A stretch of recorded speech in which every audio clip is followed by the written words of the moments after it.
Uganda, the pearl of Africa, with a charm that lies in an astonishing diversity: wildlife, vegetation, landscapes, and culture. But I didn't go to visit the wildlife or see the landscapes. I went to visit a church that we have come to love and meet 3 small children who have become a part of our family. Now you can walk with your children. Okay, can we walk and sit down? It was a full day and night of traveling to get from Toronto to Uganda. We stayed in some nice places. Our room was on the bottom floor, and the bathrooms were always an adventure. But finally, our team of 14 boarded the bus for the dusty ride to Lubanyi Baptist Church. When we got there, kids surrounded the bus, cheering and yelling as we climbed out. And we felt like movie stars, except we knew that we had done nothing to deserve the welcome. And just like that, 3 small children were standing in front of me: Sylvia, Everline, and David. My first impression was how shy and scared they all seemed. Words are inadequate to describe the pure joy of meeting your sponsored children for the first time, but my big smiles give you a glimpse. I sat with my kids during the church welcome presentation.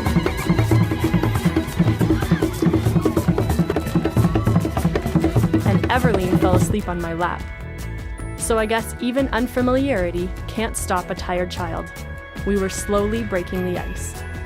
After the welcome, I had a brief moment to meet Dominic and his mom. And my sister is Dominic's sponsor. And they love both of you very much and just wanted me to give that to you. And then it was back on the bus for some home visits.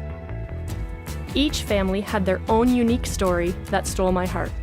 Sylvia has an inseparable identical twin named Robina, and they are the youngest of 7 children. Their house was a tin roof and brick walls.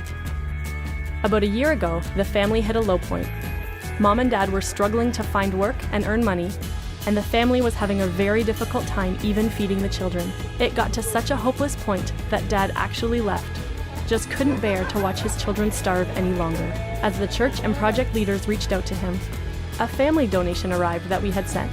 With that money, they were able to buy an acre of land and plant crops. These crops are now the primary food source for the family, and any excess is sold for profit.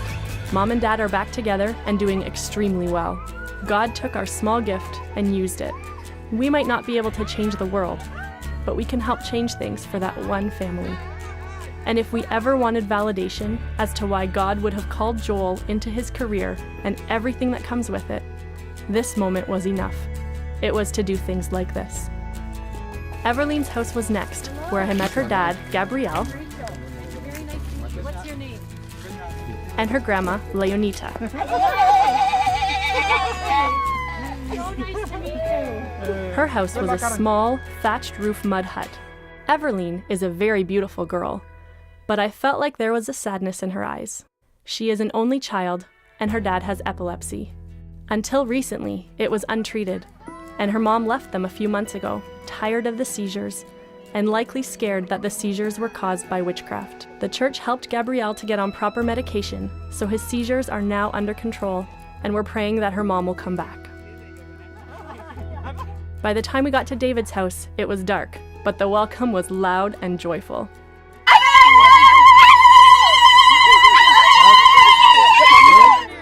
I was escorted to David's house by his mom, Frederica. His mom was a lovely, extroverted, loud woman with the biggest smile. David's father had to travel far away to get work and had been away for the last 8 months. Frederica was an inspiration. She was a businesswoman and would buy large amounts of fish from fishermen and repackage them into smaller bundles to sell in the community. Her story is one of a mother doing her best to keep her family going, while her husband was doing what was necessary to provide for them. We also had the chance to attend a Lubanyi Baptist Church service, and I had the opportunity to share with them how important they have become to our family. We pray for your community every single day.